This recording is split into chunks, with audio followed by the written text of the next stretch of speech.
eu sou a Natália, estudante de jornalismo da Faculdade Metropolitana. Estou no primeiro semestre e hoje a gente vai gravar o nosso primeiro podcast para a faculdade com um tema super especial. E eu sou a Jéssica também, estudante de jornalismo.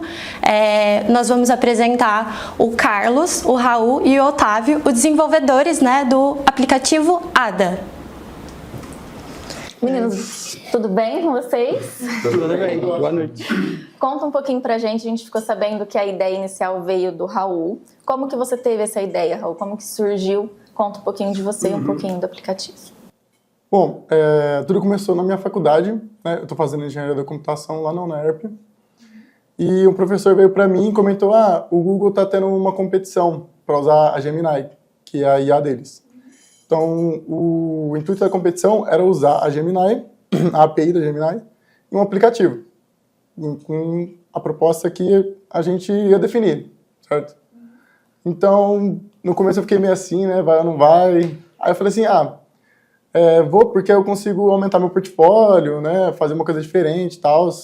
E aí eu já aproveitei que eu estava aprendendo Flutter, né, que é um framework, e cheguei lá no curso, né, que à tarde eu fazia curso também, de Full Stack, lá no Educandário, e eu aproveitei que tinha uma professora aqui querida, que é engenheira de dados, né, porque uma IA sem dados não funciona, né, só ela não presta. E o Otávio, que era o designer, né. Então eu falei, vou unir os três ali e vamos fazer os meninos superpoderosos ali. Tipo isso. E, tipo assim, no começo, né, o que eu pensei? Lá tem um tema que a gente poderia escolher, só que tinha uma posição lá de ganho, né, uma premiação para o tema mais impactante. Uhum. E na época, um pouco antes, tinha acontecido as enchentes lá no Rio Grande do Sul. Então foi o ano passado, no finalzinho? Foi bem no finalzinho. Do ano passado. A ideia surgiu disso, mas tipo assim, esse pouco antes, porque foi na metade do mês, um pouco antes da metade do mês, né, que eu chamei a gente. Foi, acho que nós começamos o curso em fevereiro, né? Ou foi em março? Não mais direito. ou menos, Foi em fevereiro que nós começamos o curso. Quando era mais ou menos em março, assim, tínhamos um mês e meio de curso já que ele veio. Ele me falou da ideia, né, tal. E a gente começou a pensar em possíveis ideias, né? Desenvolver. E aí o tema, desculpa te cortar, o tema das enchentes foi bem impactante, né? Por tudo que estava acontecendo. Porque, tipo, na faculdade, eu conversei com uns 2 professores, inclusive, agradeço muito a eles, o professor Milton, da Engenharia da Computação, e o professor Plotz. O Milton me ajudou a escolher o tema, ele sempre tem uns temas muito malucos e tudo mais, e na época eu falei assim, o que você acha de alguma coisa com clima, né? Porque hoje em dia, aquecimento global, um monte de coisa, beleza, fazer alguma coisa com clima. As enchentes, muitas pessoas não foram alertadas e tudo mais, vamos fazer um aplicativo, né, para alertar, né, esse foi o princípio do aplicativo, alertar as pessoas de possíveis desastres naturais. Reduzir ali qualquer dano, né, para que as pessoas pudessem tentar se programar de alguma forma, seria isso mesmo? Sim, elas seriam tipo, alertadas um pouco antes para já, que nem você falou, já se prevenirem. Aí eu cheguei lá, depois eu fui conversar com outro professor Plotz, que ele me ajudou na parte técnica do aplicativo, no Flutter e tudo mais. E eu cheguei junto com os meninos e falei assim, o que você acha desse tema tal? Primeiramente conversei com o Otávio, o que você acha desse tema e tudo mais, o que a gente poderia fazer? E aí ele sugeriu mais outras ideias, por exemplo, um kit de sobrevivência e tudo mais. E eu vou deixar ele falar um pouco, porque ele deve estar apreensivo, e depois eu vou contando. Pode ficar à vontade, se quiser ir falando, vai falando. Não, mas foi basicamente isso.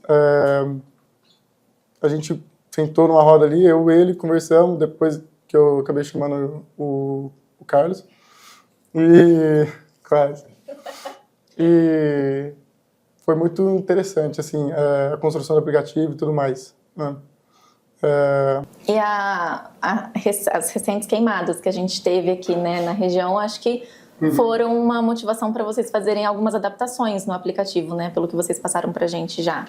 Porque a princípio, como era para o concurso do Google, a gente pensou em desastres naturais a nível mundial, assim, então furacão, terremoto, outras coisas. E aí depois que acabou o concurso, a gente estava sofrendo com as queimadas e a gente resolveu pensar em algo mais voltado para Ribeirão. Então queimada, enchente principalmente. Sim. E a gente começou a fazer essa coleta de dados para a gente tratar ela com a IA, né? Que esse era o intuito maior do projeto, que era usar o Gemini ou Gemini do Google para processar dados ou obter informações de impacto social, né? Impacto positivo.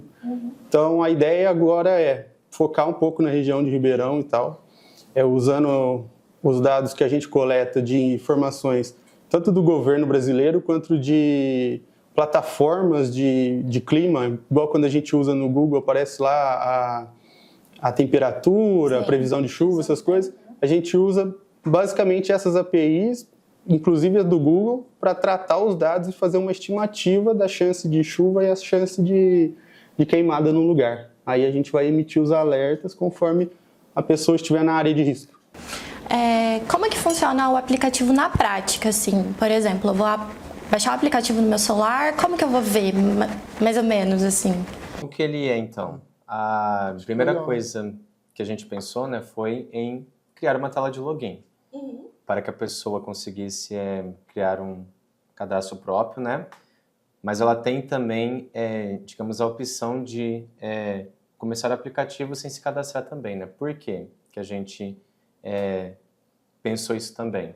Por causa que, às vezes, a pessoa ela pode ter pouco conhecimento e tem que ser algo fácil, né? Tem que ser, digamos, algo que é fácil e dinâmico para todas as pessoas terem, digamos, acesso assim, né? O que eu fiz foi dividir o aplicativo em 3 fases principais. A primeira fase dele é chamada de preparação. O que seria isso? É criar na cultura de cada pessoa no senso de preparação mesmo, né? Por quê? Por causa que pelas pesquisas que a gente teve, bem antes de começarmos o aplicativo, a gente conseguiu perceber que o povo brasileiro não tem essa cultura de preparação antes prévia, né? Então, toda vez que acontece qualquer tipo de catástrofe, todo mundo é pego de surpresa, por causa que não tem essa cultura de preparação. Então, a primeira parte é uma lição que te mostra, por meio de exemplos, textos, né? O que é catástrofe, como se preparar, o porquê que é super importante ter um plano de emergência, contatos ali fácil para você conseguir conversar com parentes ou as pessoas que você ama, contatos de, digamos, emergência também. As queimadas, elas provaram isso, né? O número dos bombeiros ficou congestionado. Exato, a gente vê muito essa preparação no exterior, para furacão, mas aqui a gente está acostumado. A gente teve um episódio horrível, né, das queimadas, que foi um dia que realmente eu pelo menos nunca tinha passado por nada daquilo. E eu acho que seria uma ótima oportunidade, né, se tivesse já um aplicativo como esse funcionando voltado para as queimadas, para a gente poder se preparar, porque era algo que eu acho que ninguém previa. Por mais que a gente estivesse ali há dias dentro de uma nuvem de fumaça, da forma como ficou, 4 horas da tarde, o dia virou noite de fumaça. Então, o aplicativo teria ajudado bastante também. E a gente percebeu isso porque, antes de começar o desenvolvimento, a gente fez uma pesquisa de um questionário, assim, com as pessoas. E aí o Otávio, que tem alguns contatos pelo mundo aí, ele conseguiu pegar bastante informação de fora. Então, a gente percebia... 4 línguas diferentes. É verdade. Que bacana. A gente percebia que a resposta do pessoal de fora era muito mais consciente do que a do Brasil, porque a gente não tem a cultura e não tem nem ideia do que fazer numa situação de emergência. E a ideia do aplicativo também, a questão de interface e funcionamento, foi de ser o mais fácil possível, porque nessa situação de desespero a gente sabe pelo menos apertar um botão, né? Sim. Então, conseguia... E a segunda fase também, que é super importante, é o kit de emergência, né? Que as pessoas elas têm que ter conhecimento de um kit que pode ter coisas ali que pode te salvar, entendeu? Então, por exemplo, ter um canivete suíço, um cobertor térmico, água, hoje em dia é uma comida, né? Então, coisas que a pessoa tem que ter antes de acontecer uma catástrofe, né? Por quê? Porque quando tiver qualquer coisa assim, a primeira coisa que ela faz é pegar o kit dela e simplesmente colocar em execução um plano de ação que ela já fez previamente. Essa é a primeira e a segunda fase do aplicativo, que é mais, digamos, instrutiva, né? E a terceira fase é aquilo que a gente já comentou. É os alertas, né? Suponhamos o aplicativo, ele percebe que tem uma possibilidade de incêndio perto de você. Ele vai te pegar, passar um alerta, né, para você e personalizadamente te dar uma série de comandos e instruções sobre o que fazer para se preparar. Então, além da pessoa ter essa preparação prévia, ela já vai ter também essa, digamos, ajuda da IA. Entendi. Né? Tipo aqueles dos Estados Unidos que avisam por SMS mesmo que vai ter um furacão próximo. Exatamente. Para as pessoas se prepararem. A gente tem algo parecido no Brasil que é com a Defesa Civil. Isso, Eles que eu ia mandam falar SMS. agora, os alertas da Defesa Civil. E, inclusive, uma das fontes de dados que a gente pega é do INMET, que é o Instituto Meteorológico Nacional, acho que é isso, que é a fonte de dados da Defesa Civil. Então, a gente pega a deles e mais outras para fazer esse combinado. Assim. De onde que vem as fontes de... Isso, então das APIs como a do Google, a da Weather, que é um dos mais famosos que tem. Aí a gente tem a do INMET, que é do governo brasileiro, e também tem uma outra que ela é meio que patrocinada pela ONU, vamos dizer assim. Então, assim, são fontes confiáveis e fontes que a gente consegue ter acesso sempre. Aí isso, processado na IA, dá os nossos alertas. Então a gente tem uma estimativa, uma porcentagem de certeza grande de se vai acontecer ou não alguma coisa. Tem outras coisas também no aplicativo que a gente tentou deixar ele completo, assim. Então, tem um quiz, porque a maioria das pessoas aprendem ali, né, na pressão, usando conhecimento. Então, tem algumas perguntinhas de se ela realmente entendeu o que é os desastres e tudo mais, porque, como eu já havia falado aqui, é difícil alguém, não identificar muito bem o desastre, sabe? Entender o que entender o que está acontecendo e o que fazer. Então, tem lá um quizinho e tem notícias. No final, a gente deixou algumas notícias recentes de desastres naturais. A pessoa entender que aquilo ali, se ela vivenciar, vai ser um desastre e vai auxiliar ela, no caso. E um histórico também de alertas, para já deixar ali para a pessoa analisar também e ela tirar as próprias conclusões ali.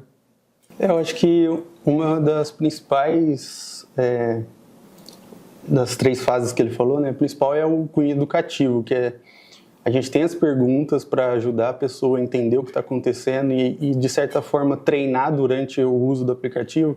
A ideia é a gente colocar algumas liçõezinhas durante o tempo, assim, sabe? Cada 2 dias aparece uma liçãozinha ali para a pessoa responder alguma coisa, para ela estar sempre com o treinamento em dia do que acontece. Porque muitas pessoas realmente não sabem o que fazer. Tipo, tempestade, vai se esconder embaixo de árvore ou vai sair do carro, qualquer coisa desse tipo. É muito perigoso e acontece muito.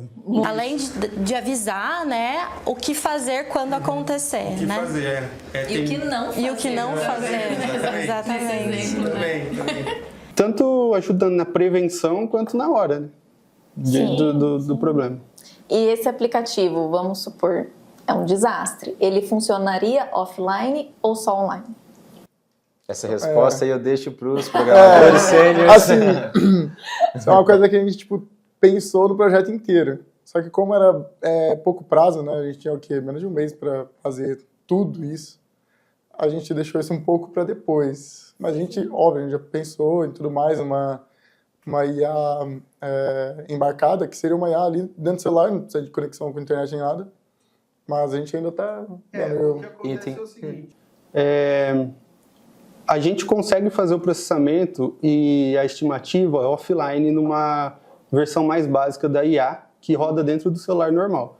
Só que a fonte de dados nossa está na internet, né? Então, como a gente precisa dessa fonte de pesquisar os sites, as APIs que estão disponibilizando isso, a gente precisa da internet.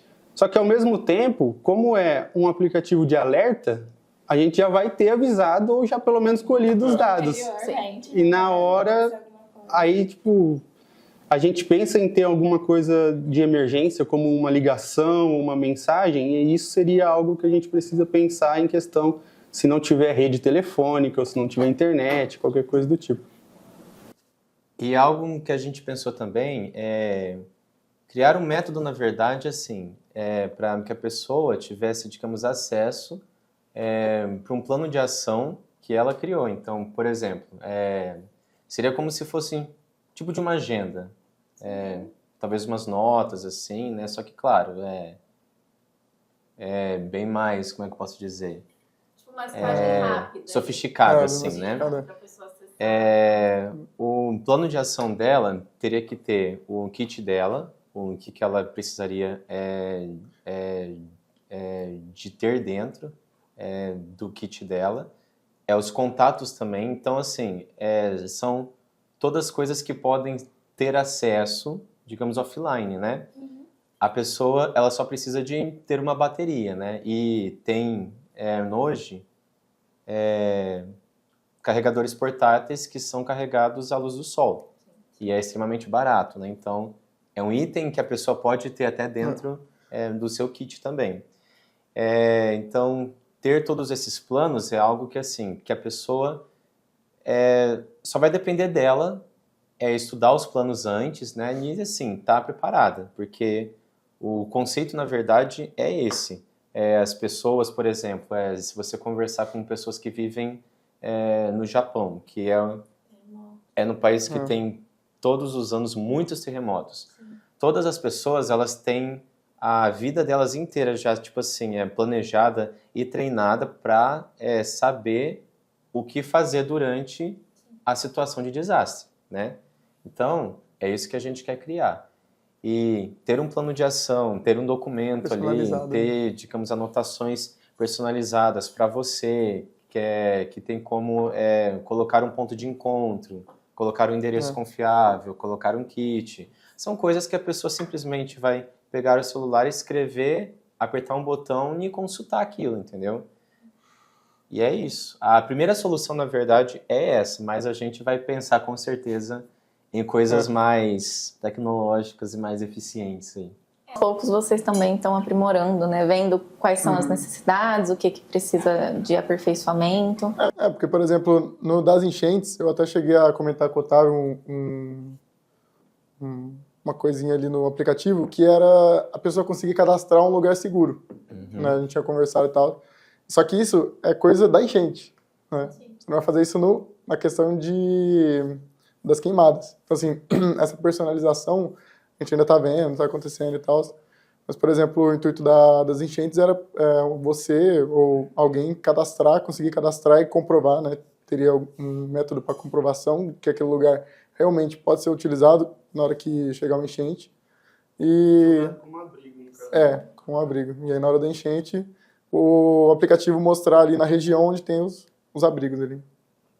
E tenta traçar uma rota mais fácil. Mais rápida, mais chegar. segura também, Isso, né? Isso. No aplicativo tem um GPS? Porque, por exemplo, ele está na rede, e aí eu penso muito, a gente falando de desastre natural, eu sempre lembro muito dos desastres que aconteciam muito no Rio de Janeiro, de deslizamento, né, de terra. E muitas pessoas ficavam desaparecidas, depois elas reapareciam. E aí elas estavam ou em abrigos ou escondidas, esperando a chuva passar, né, nessa época de chuva do início do ano. E aí eu gostaria de saber se tem dentro do aplicativo, se teria acesso a, por exemplo, a pessoa ela ficou, né, num abrigo, escondida, esperando tudo passar, e as outras pessoas estão procurando ela. Se dentro do aplicativo tem a possibilidade de ter o GPS para a localização dela, porque é super importante também. Sim, nesse caso que a gente já quer ter um abrigo, os cadastros de abrigo e traçar as rotas, a gente vai usar o GPS para isso. Então a gente pode usar o GPS para localização, de achar a pessoa, por exemplo, e também para ela se encontrar ou encontrar lugares que são seguros. Sim. E a gente pensando nisso, a gente quer ter algo do tipo uma chamada de emergência e tal, justamente para avisar as pessoas. Por exemplo, você cadastra um contato de emergência. Aconteceu alguma coisa, você aperta o botãozinho ali e vai avisar essa pessoa que você está em algum lugar, que está acontecendo alguma coisa. Do Uber, né? Basicamente isso, é. Que a gente cadastra alguém. Aí a ideia é justamente o GPS, né? Mandar as coordenadas para saber onde ter busca e tudo. Temos esse projeto, temos todas essas coisas, já pensamos em várias funções interessantíssimas que seriam super úteis. Mas é por isso que a gente precisa de ajuda, precisa de financiamento também, né? Para que câmera que eu tenho que olhar? É aquela ali, ó. Ajude-nos, por favor. Nós temos boas ideias, mas a gente precisa de ajuda financeira para colocar em prática, para fazermos a diferença. E aproveitando esse gancho, temos alguma previsão de ter o ADA no ar? Quais são os planos? O que vocês podem contar pra gente? Uma fofoquinha. Por mais que a gente brinque assim tal, mas é uma coisa que é verdade. Tipo assim, é que todo mundo trabalha, né, tal, para conseguir ter o sustento, né? Então, é um projeto que a gente começou, por exemplo, eu estava desempregado na época, né? Por isso que eu comecei o curso também, e para mim foi ótimo, por causa que abriu muitas oportunidades. Mas agora, o que a gente precisa, né, de basicamente duas coisas. Orientação profissional, mais profissional que a gente, de experiência de mercado mesmo, né? Para nós colocarmos a ideia em prática, para ver, para pensar em talvez o MVP, né? Também. E a segunda coisa, gente, é investimento mesmo, é dinheiro. É alguém comprar, digamos, a ideia nossa e pegar e investir nisso, entendeu? E basicamente é disso que a gente precisa. Daria até para nós colocarmos no ar hoje, né? Mas uma coisa que eu sempre falei, que o propósito é ajudar a salvar vidas, certo?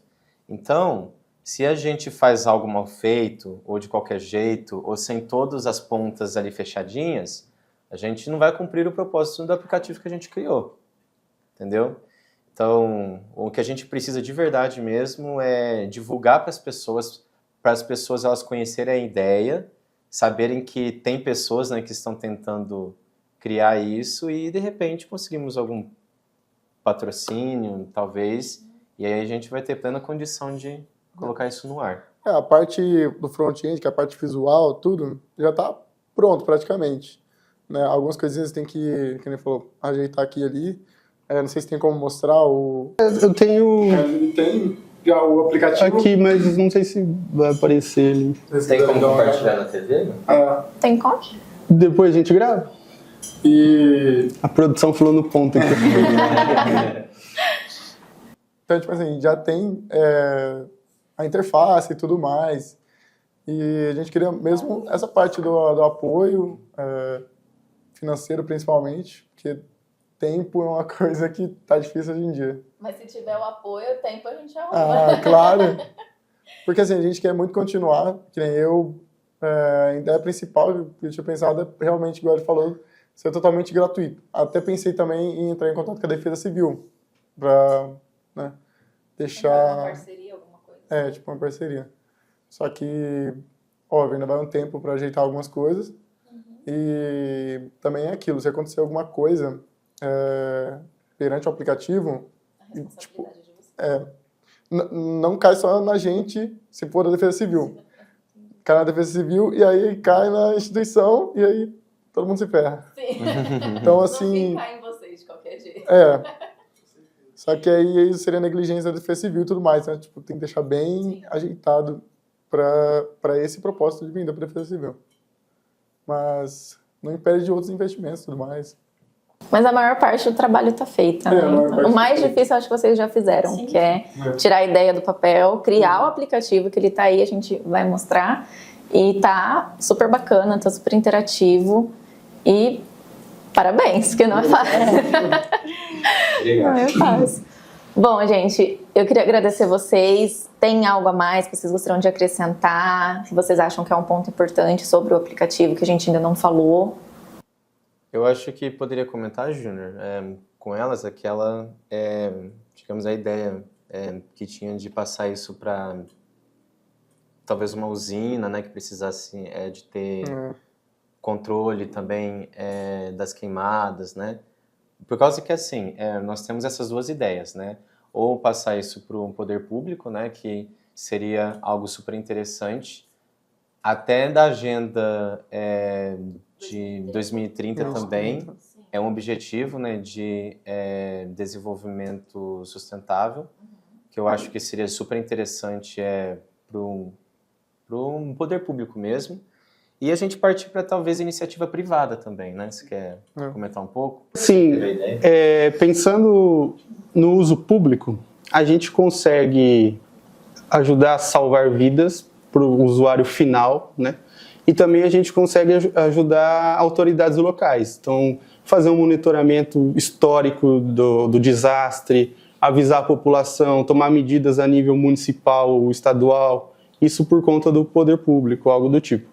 E a gente consegue fazer a mesma coisa focado na área privada. Então, por exemplo, no controle de queimadas, que afetam muitas usinas da região, isso seria algo que a gente conseguiria diminuir o risco de incêndio e até mesmo prevenir de certa forma, né, para diminuir o prejuízo deles.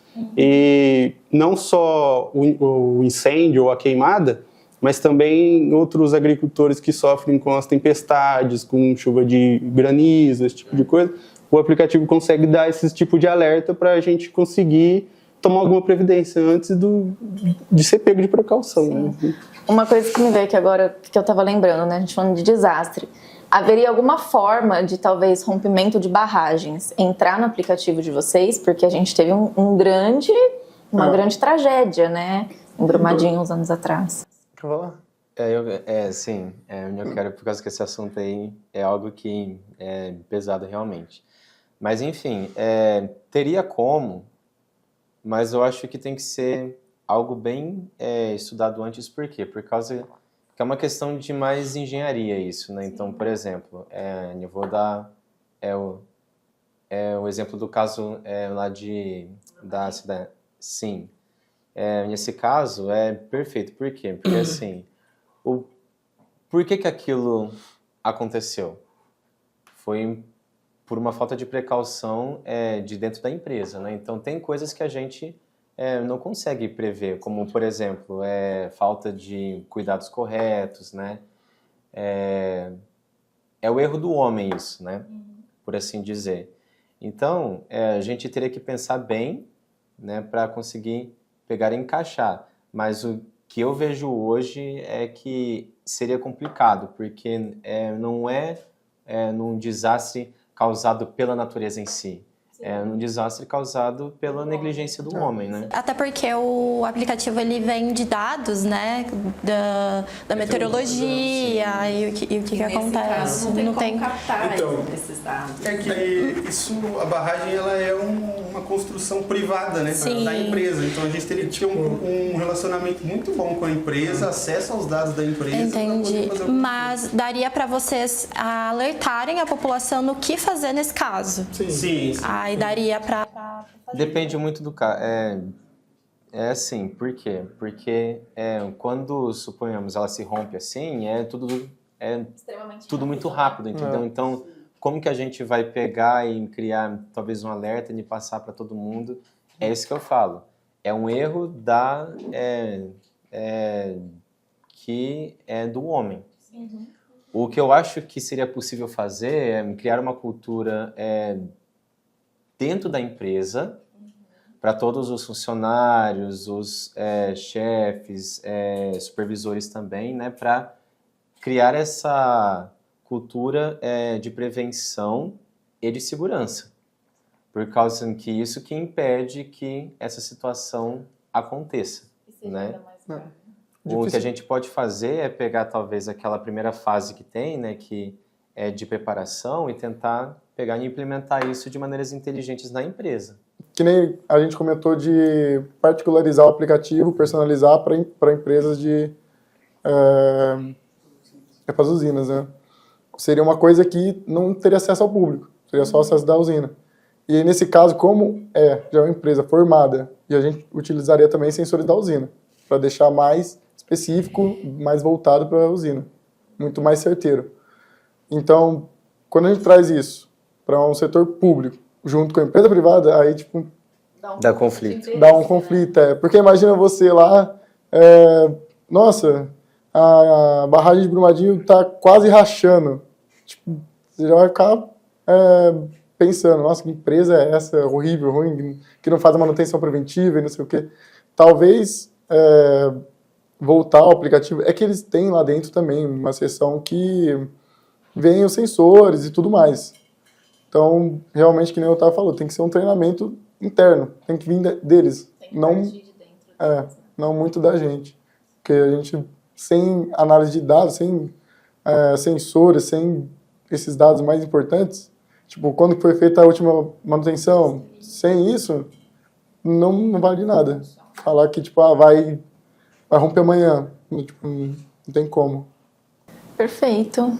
Tem mais alguma dúvida? Acho que, se não, nossa, se eu for perguntar tudo, fica até amanhã, mas eu acho que deu para entender bem como que funciona o aplicativo.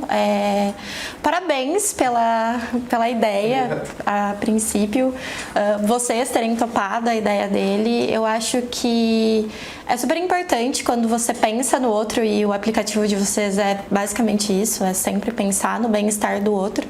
E eu acho que é isso, parabéns para falar para os meninos e sucesso, e sucesso. Obrigado. Obrigada por terem aceito o nosso convite também. A gente queria agradecer à faculdade por ter disponibilizado esse espaço. Obrigada, Faculdade Metropolitana. E, gente, sigam eles, depois a gente deixa aqui para vocês as redes sociais aqui embaixo. A gente vai deixar mais informações sobre o aplicativo também e a gente vai mostrar o aplicativo para vocês na prática. Obrigada. Oi? Agora.